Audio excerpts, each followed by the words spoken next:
Welcome to Business Innovators Radio, featuring industry influencers and trendsetters sharing proven strategies to help you build a better life right now. Hi, this is Tammy Patzer, and I'm really excited to introduce you to today's guest, Teresa Jenkins. She is the best-selling author of Make Democracy Work Again. And today, more than ever, it's really important that we ask Teresa to help us unravel some of the ideas that are floating around. It's just days before the presidential election with Hillary Clinton, who may become our next president, or Donald J. Trump, who may become our next president. Teresa has insider knowledge in terms of she spent years and years working at the White House, so I think she can give us some insight that maybe we're not getting from all of the TV advertisements that we're bombarded with, or the social media and the opinions of all of our friends on Facebook who may or may not be giving us all the straight factual information. So at least with Teresa Jenkins, we have a highly educated opinion. Welcome, Teresa. Thank you so much for having me. So I wanted to just get right into it because, like I said, we're literally days away from determining who is going to be the next president of the United States. And one of the things that I'm really curious about, and I thought that you could help us, me and the audience, understand is, and I wanted to look at both sides, the Hillary Clinton side of the coin and the Donald J. Trump side of the coin. So let's go ahead and I'll flip a coin, and Hillary comes up as our first person to discuss. If Hillary Clinton becomes the president, what are some of the things that we can expect that would remain the same or similar, or what might we see that is very different from what we're experiencing now? Okay, sure, absolutely. Be happy to go over that with both of our presidential candidates. And unfortunately, we have two candidates this time that aren't very popular with either of their major parties or with their supporters. And we have two candidates who also, unfortunately, elicit a lot of distrust in people.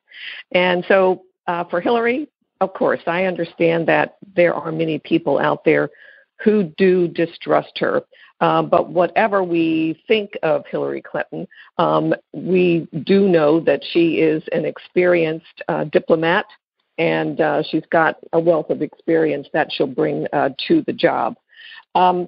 And a lot of people are saying that, we don't want Hillary because she will just be a continuance of our current administration. And my response to that is, okay, so what is so bad about that? So we know, for example, that under President Obama, in his time in office, there were 15 million jobs added to our economy, and I think that's very good. Now, granted, we've still got people struggling, and they're struggling not necessarily because of a lack of employment, but they're struggling because of the lack of good-paying jobs that were once in our economy, jobs that deal with the steel industry, with the coal mining industry, jobs that have gone away because of robots, because of technology. And now in the economy that we're in, we're seeing these more high-tech jobs that require some skill level, high levels of skills and education. And we're finding that people aren't able to do these jobs because they are lacking those particular skills. So while we've added 15 million jobs over the past 8 years under the Obama administration, we still have issues relative to wages. So what we have are both candidates seeming to propose some remedies for that. So let me start with Hillary Clinton and some of the remedies that she says that she will add.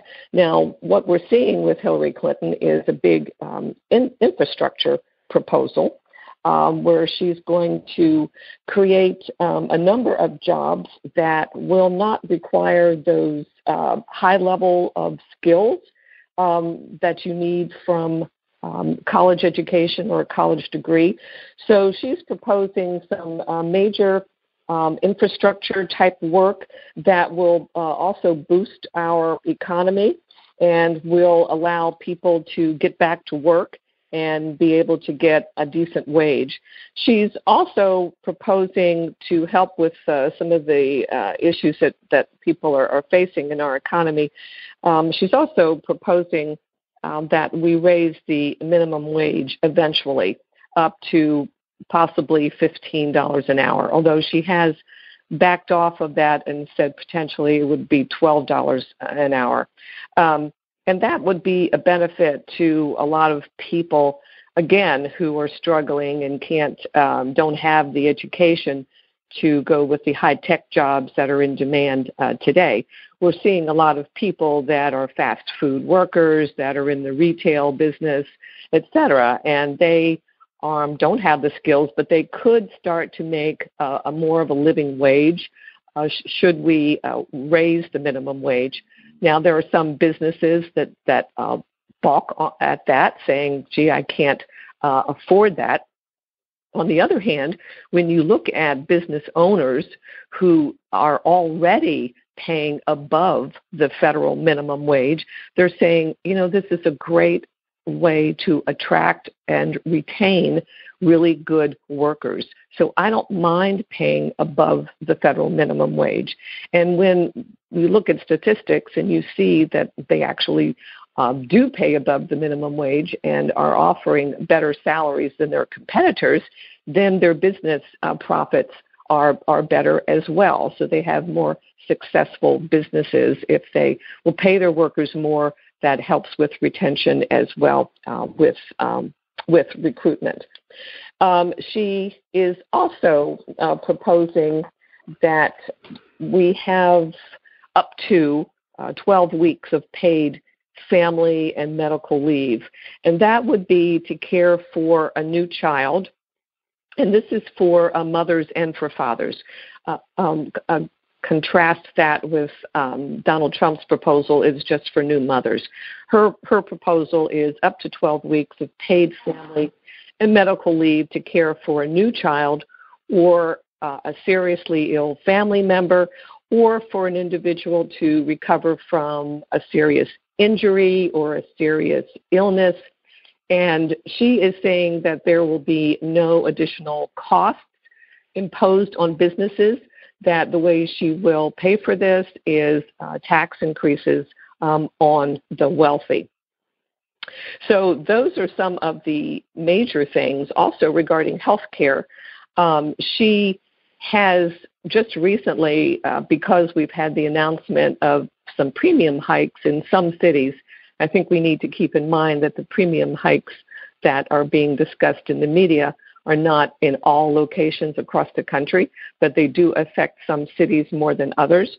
But she has come out and denounced these skyrocketing, out-of-pocket health care costs, and said that the federal government should have the power to block or at least to modify these unreasonable rates from the insurance companies so that individuals will find coverage to be much more affordable.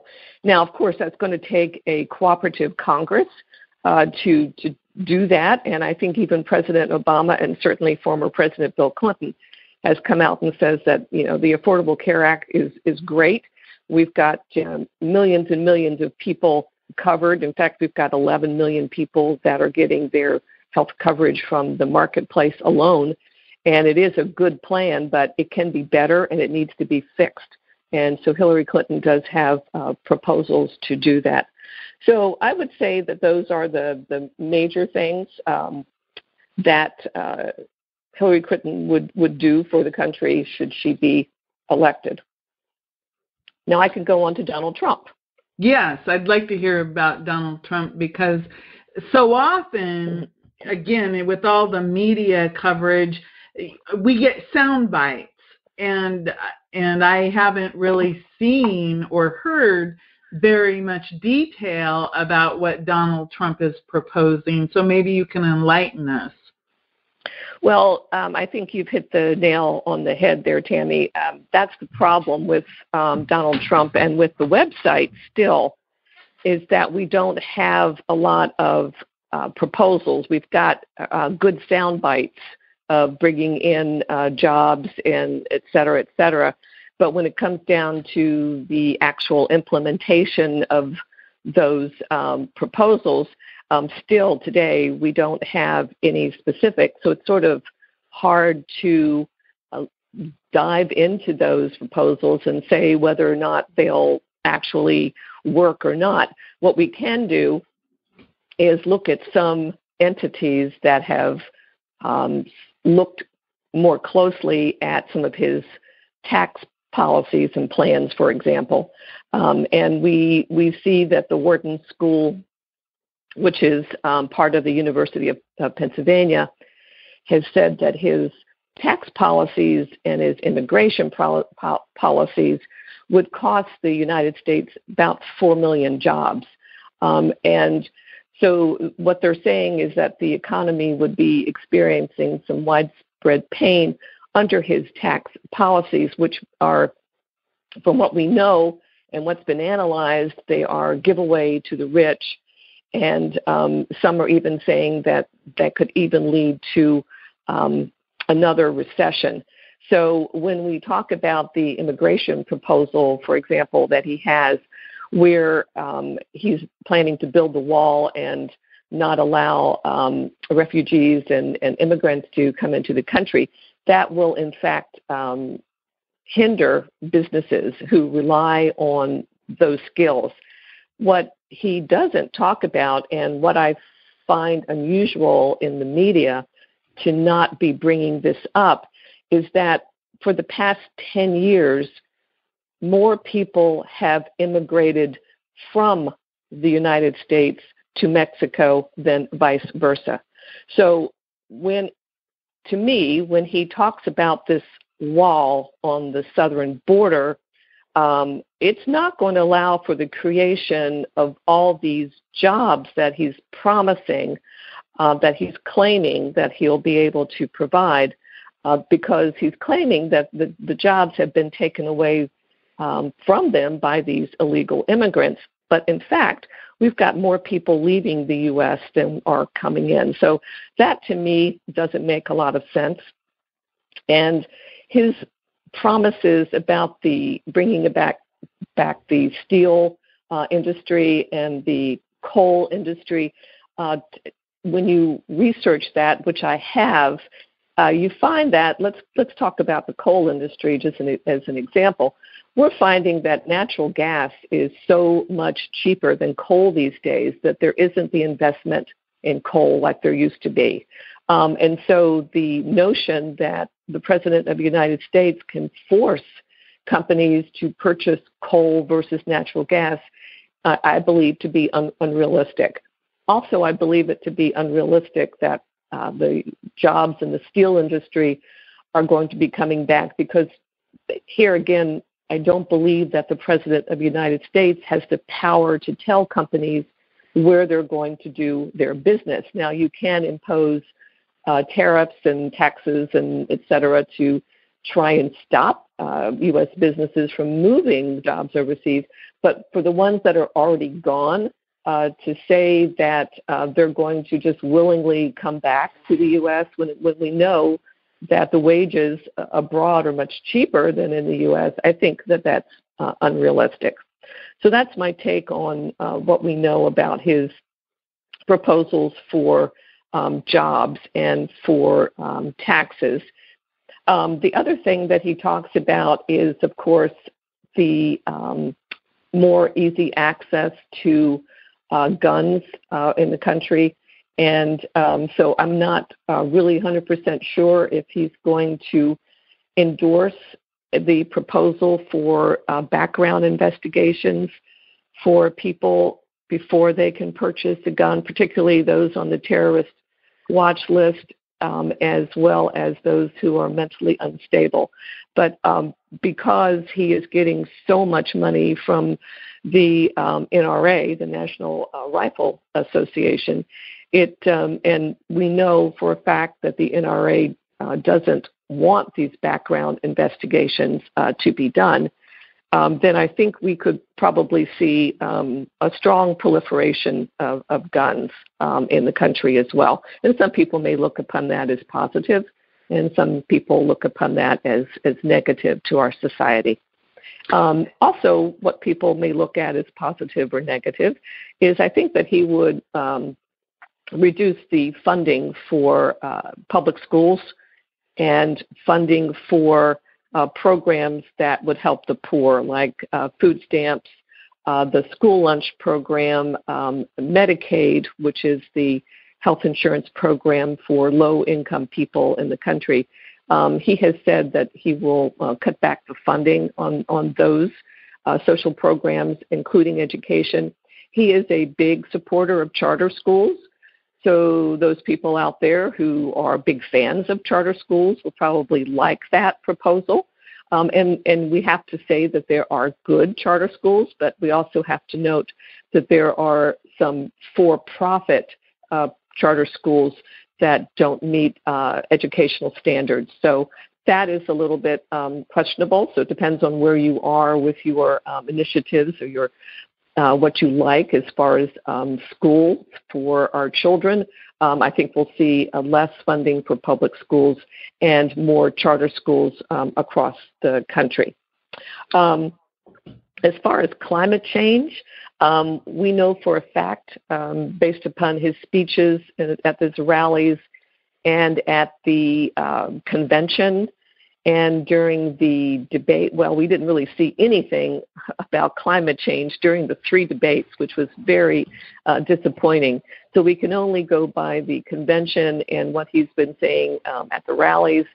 And he says that as far as climate change, there's no scientific evidence that it exists. So we know that there won't be any proposals put forward to address climate change. And I think the reason behind that is, as I mentioned in my book, the Republican Party doesn't really believe in a large government. They're all for small government.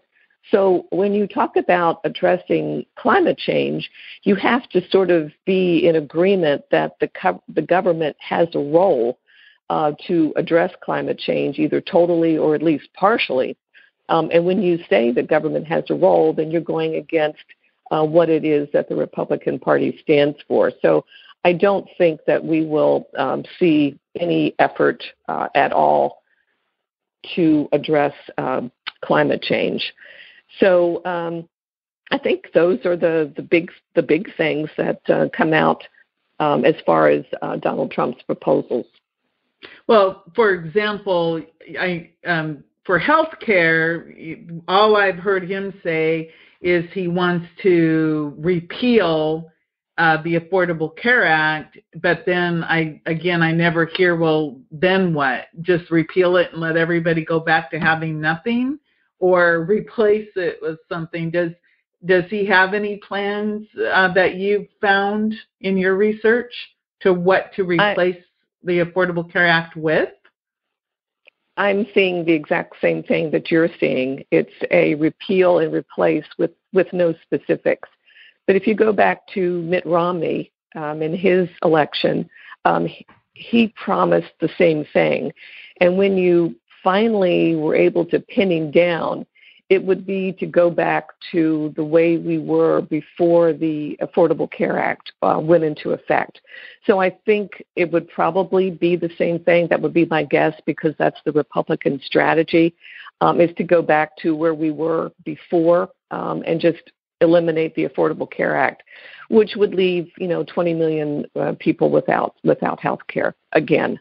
So that's my take about the Affordable Care Act. The other thing that I just thought of regarding Donald Trump is that it's a little concerning for a lot of people, his admiration for Vladimir Putin. And the other thing that he's offered no strategy or no proposals is how we would deal with Moscow. And so he's just saying, trust me, I know more than the generals, I can get this done. But again, a strategy for dealing with Moscow isn't out there. Wow. Well, it is so interesting because it's funny because so many people who will argue, they'll either just blindly argue, I'm with her, I'm with Hillary, or I'm with him, I'm for Trump, without addressing any of the issues. And I'm going to ask a question related to, I'll ask one question about what Donald Trump has said about the jobs and income equality or wages. What is his take on wages? Well, I have not seen any support for a minimum wage. He did say previously that he thought that businesses were paying their workers too much already. Now, that's been some time ago that he made that statement. Whether he's changed, I haven't seen that he has. And again, I've seen no actual support for raising the current federal minimum wage. And as I mentioned, the jobs, it really concerns me. His job proposals are pipe dreams. And what really, really hurts me also is that his supporters, many of them are really hurting in this economy. And he is just telling them what they want to hear. Yes, I will bring back the great wages that you once had. I will bring back the jobs that you once had, not realizing that he can't stop the world from moving forward or from spinning. Those jobs aren't coming back. What we need to look at is the future. But we also need to figure out how we're going to help those people that are struggling. And I have to admit that on neither side, on Clinton's side or on Trump's side, do we have some really, really good proposals to help those individuals to get from where they are to where they could be, such as apprenticeship programs, job training programs. We do know that Hillary Clinton is proposing the massive infrastructure plan that will bring in lots of jobs. But then you have to ask, well, okay, that's good, but this country is moving more and more into high tech. How are we going to help people advance? Now, she is, of course, Hillary Clinton also is proposing tuition-free public college education, community college education for people at a certain salary level. I don't remember what it is. I think it's $125,000. So there is that help that she's offering these people also, that you can go to a community college tuition-free and learn a new skill so that you can keep pace with today's economy. Which is really, really important because I look at myself and I consider myself a late bloomer, even though I started college when I was a teenager. I ended up getting married and having children, and then I went back to college in my 30s and didn't graduate with my master's degree until my 40s. But that education made such a huge difference in my life. and my wages, of course, went up significantly from when I had no college degree. So even a community college education, which when you think about it, if you're getting trained to do specific jobs and jobs that are in demand, that is going to really help, the economy. And then it also brings up your children when they see their parents believing in education and getting better paying jobs for whatever the skills are.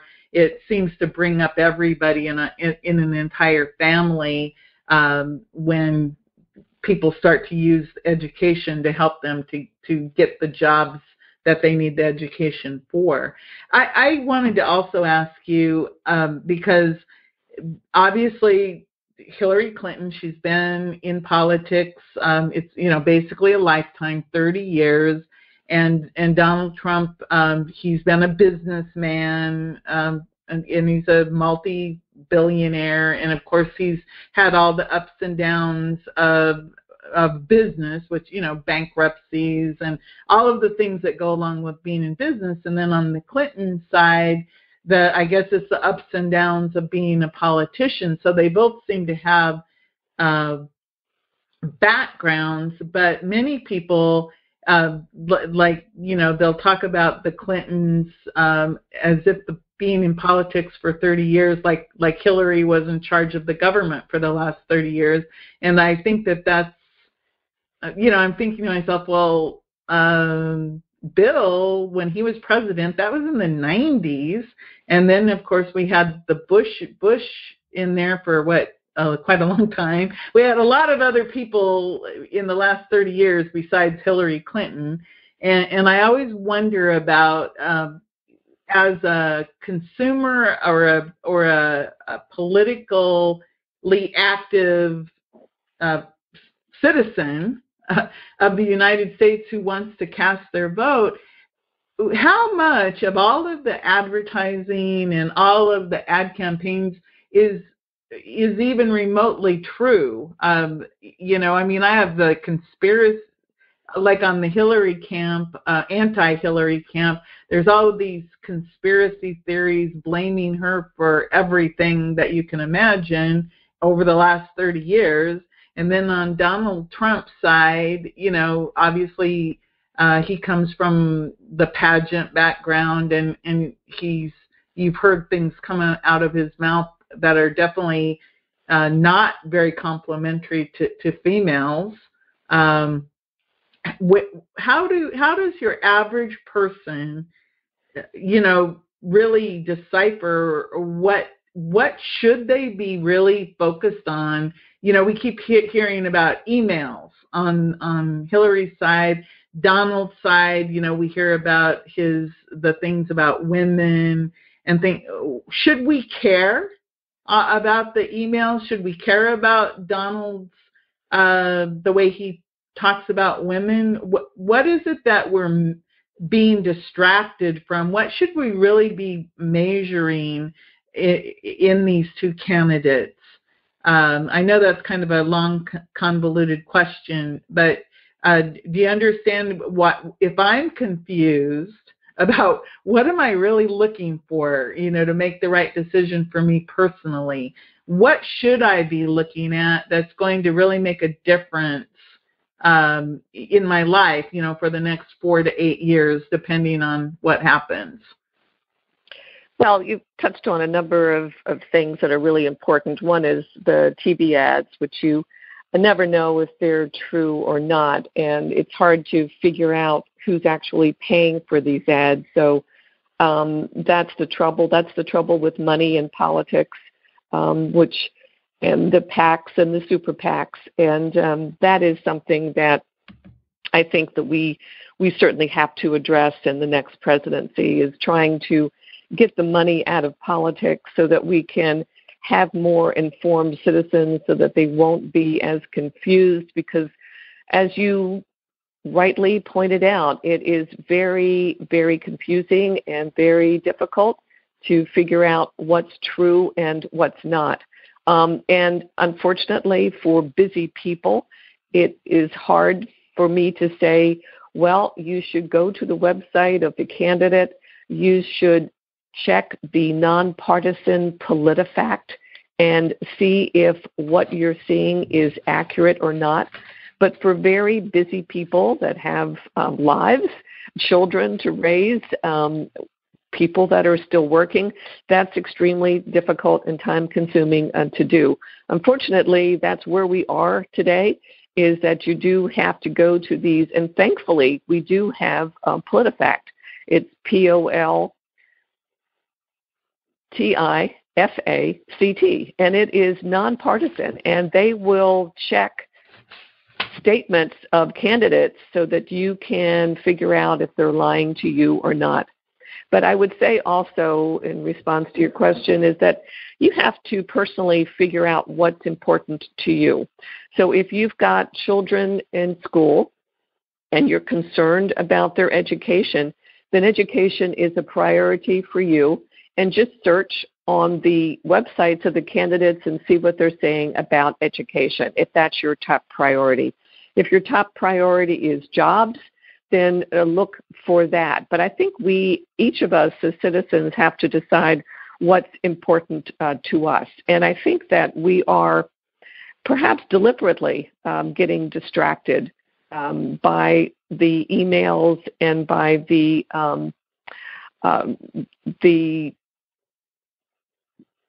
comments that Donald Trump is making about women. We are distracted from the things that are really important to us.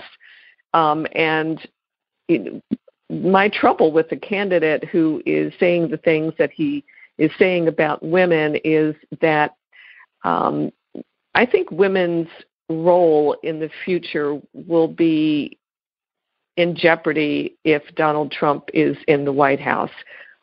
For years, as I've pointed out in my book, Make Democracy Work Again, I pointed out the Republican Party's desire to prevent women from having an abortion, to prevent women from even being able to use certain types of contraceptives.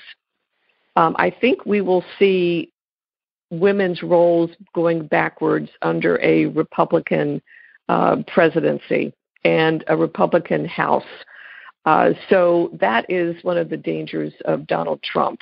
So if you're a woman and you're concerned about your wages, if you're concerned about education for yourself so that you can make a better living and being able to provide more for your family, and if you're concerned about your ability, your freedom to be able to use the contraceptives that you want to use and to be able to plan your family the way you want, which unfortunately may require an abortion. None of us want that to happen.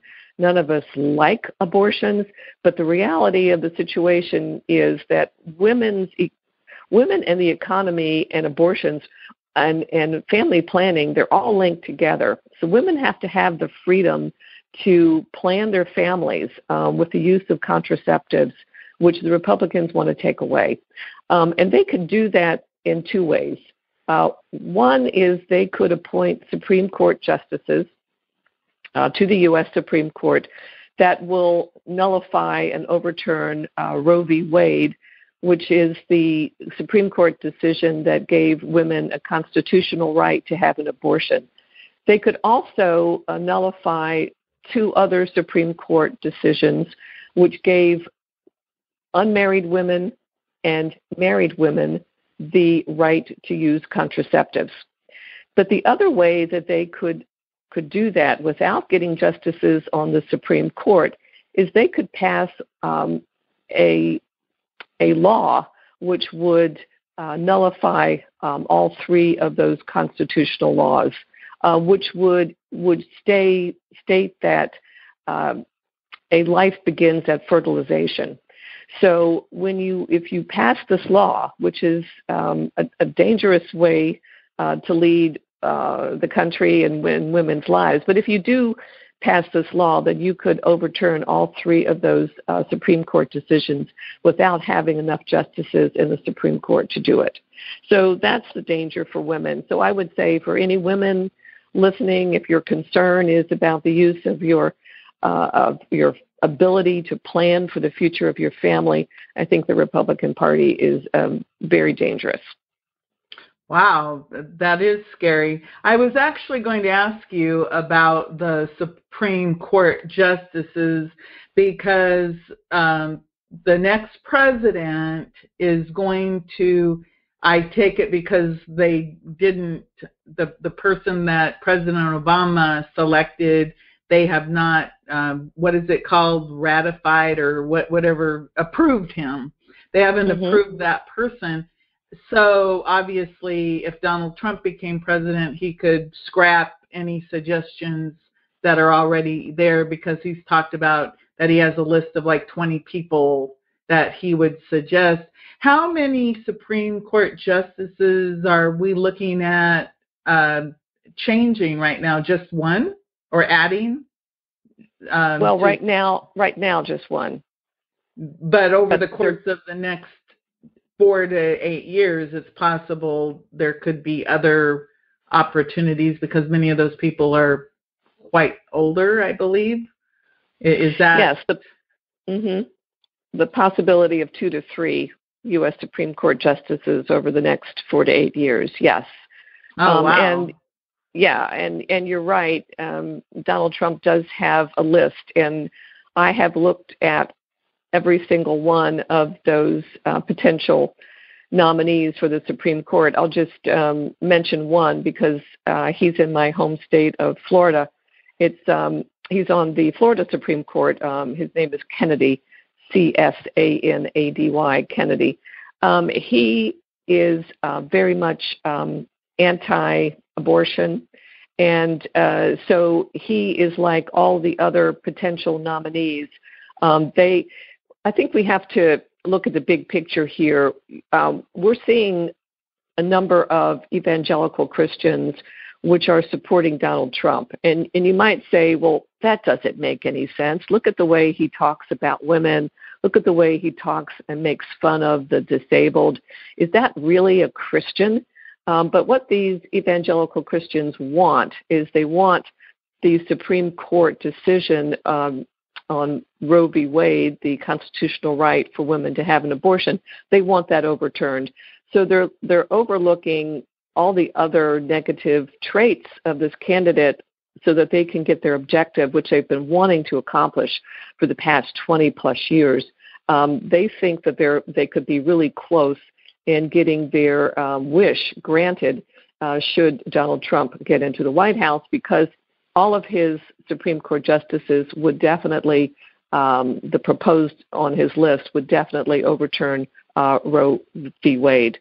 So that's the danger of a Trump presidency, as well as the Supreme Court. Wow. I mean, many women, especially young women today, I don't think they can appreciate the roads that were paved for them when Roe v. Wade was actually passed, and some of the things that have happened to help women move forward when they actually have their reproductive rights, to be able to have choices about what they're going to do in terms of their own body and their family and their children. That is kind of a scary thought, because I do remember back in the 70s being told that, yeah, Tammy, you can do and become anything you want. And then I found out the truth was only if a man will let you. Because I actually thought that I could go into business and go beyond middle management. And boy, did I find out the hard way. And I also thought, gee, I'll be paid for what I'm worth. Guess what? I found out, no, you'll always make at least $10,000 or $20,000 less than a man in the same job. And I kept hitting that glass ceiling over and over again. So, and I don't know that young women today, if they have the same experience, but I certainly do know what it's like in the reality of life to have to work 3 jobs to make ends meet because of low wages. So these are all really all the topics that you've talked about are, are real. And I think every voter, I think you said it early on in the conversation, you have to decide what you truly believe in and choose the person that you think will represent you. And this is a really important election, and it's hard to believe that anyone would ever want to go backwards in anything, just like, with health or health care, or with rights, or with income equality, and different things like that. But I guess the reality is that everyone has an agenda. So I guess the main thing is everybody, after listening to you, Teresa, it really makes me say, gee, I better go make sure that I vote because it is so important. And it's so easy to vote now because of the fact that if you got your early ballot, you could vote early, or they have the early polls. That brings me to, one last question that it drives me nutty when I hear people saying, and Donald Trump, he has perpetuated this by saying it's rigged, it's rigged against me, everything's rigged, the voting is rigged. You've been in the political arena for many, you worked both under Republican administrations and the Democrat administrations. You worked for Clinton and Bush, right? Correct. In those. So should people even be worried? I actually, my son, I don't know who my son talks to. He comes home and he says, well, Mom, did you know that if you vote for Hillary or for Trump, that the odds are that somebody's going to change that vote to one for Hillary? And I said, I don't think so. I said, I've been to the polls, and they're pretty careful about making sure who you are and that you have the right, whatever it is you're supposed to do so that you can vote. And I can't imagine somebody switching my vote for one candidate or another. Where does this come from? And is there any truth in our polls or our votes being rigged one way or the other? Yeah, that it is big this time. However, it's been going on for a very long time, and I have a chapter about this in my book, Make Democracy Work Again. The trouble is, when you look at the accusations of voter fraud, which we're seeing a lot of it now, but it's been going on for a very long time, and it is primarily on the Republican side. The issue is that if you can suppress certain voters, particularly elderly people, African Americans, Hispanics, young people, disabled people, if you can prevent them from going to the polls, your chances of winning elections increase.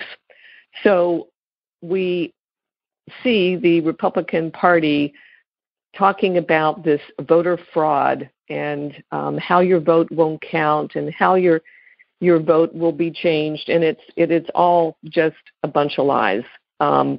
Donald Trump is making some very serious charges, but he has no idea what he's talking about. In fact, his accusations undermines the credibility of our voting system, and we've been doing voting in this country for a very long time. And it also, I think, undermines our democracy. And I think that if you look at Russia, for example, I think Vladimir Putin is absolutely delighted with the way that Donald Trump is making these charges against voting, because as long as Putin has been in office, as long as he has been in power, he has aggressively promoted the idea that a democracy is chaotic, and the only person that can fix it is me, Vladimir Putin. We're seeing the same thing with Donald Trump. His statements, if you look at what he says, he says things like, well, I don't have any evidence. I just hear things. I just feel it. And then he says things like, this election is a total sham. It's a total travesty. We're not a democracy. He is, in fact, saying, well, if you elect me, I will fix all of this. So you have to be, A, convinced that it is a total sham and it is chaotic, and then, B, you can vote for the candidate who says they're going to fix this. The trouble is that we really don't have the voter fraud that he is claiming that we have. And there's been a number of studies done. I mentioned in my book, the Loyola Law School, after it looked at votes counted between 2000 and 2014, and they were millions of votes cast, there were 31 instances of credible voter fraud. So it just, quite frankly, doesn't exist. So again, it's a scare tactic. It's a very dangerous tactic that he is expounding right now. And the system is not rigged. And to say that it is really undermining our democracy. Well, I think that you're absolutely right. And then, like I said before, it just proves each and every one of us, we need to get out there and vote, because your vote will make a difference and every vote does count. And we've seen that in elections whenever they've had to do recounts. It really does prove that every single vote does count, and you should vote for the person you think is going to do the good job. You actually also have a blog, and it's the Progressive Independence blog, and that is progressiveindependence.com. Is that correct? Mm-hmm. Yes. Uh-huh. And you can also follow Teresa on Twitter at Jenkins_Teresa, and that is Teresa, Teresa. And again, Teresa Jenkins is the best-selling author of Make Democracy Work Again. And as you've heard today, she told you about the backgrounds and what the different candidates are talking about and gave you some food for thought. And again, she has worked for both the Republican side and the Democratic side in government. So she has a deep background. And not only that, how many years, Teresa, did you spend researching Make Democracy Work Again? Oh, at least 5 years. So, yeah. And again, the topics in the book, factual research on gun safety, women's rights, education, income equality or inequality, jobs, health care, and more. So Make Democracy Work Again is a book that can help you to make these tough decisions. And we're not just talking about, what happens in November, but elections are going on at the local level and all the way up all the time. So this is important that you pay attention and that you know how democracy works. And I love the title of the book, Make Democracy Work Again, because it is something that if we all participate the way that we're meant to, we really can have everybody can become the winners in our government, and we all participate because that's the way it was meant to be. Any last words, Teresa?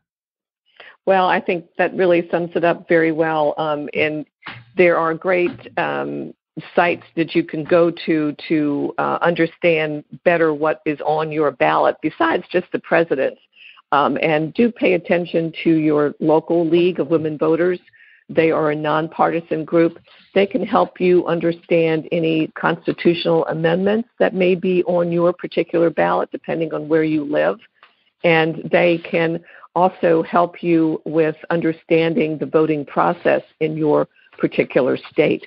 So find them on the website. There are local League of Women Voters across the country that can help you with down ballot voting for local elections as well. So yes, please cast your ballot, either early voting or vote on November the 8th. Thank you, Tammy. Well, again, thank you, Teresa Jenkins, best-selling author of Make Democracy Work Again, and that book is available on Amazon. And check the show notes, and I'll have a direct link on the show notes for you. Thank you, Teresa. Thank you for having me on today. This is Tammy Pantzer. Go vote, and let's all make democracy work again. Thanks for listening to Business Innovators Radio. To hear all episodes featuring leading industry influencers and trendsetters, visit us online at businessinnovatorsradio.com today.